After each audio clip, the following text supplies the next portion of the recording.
19 години казна затвор за Ангела Ѓоргиевска, која беше обвинета за свирепото убиство на 26 годишниот Пинета Секондо Пино.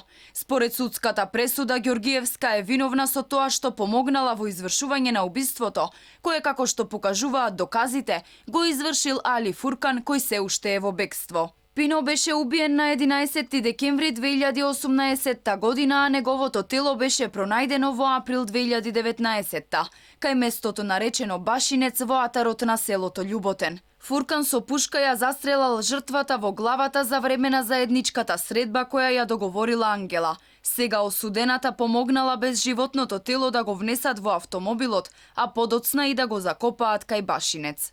Судијата при изрекување на пресудата истакнал дека во одредувањето на казната биле земени предвид фактите дека обвинетата во текот на судењето во ниеден момент не покажала каење.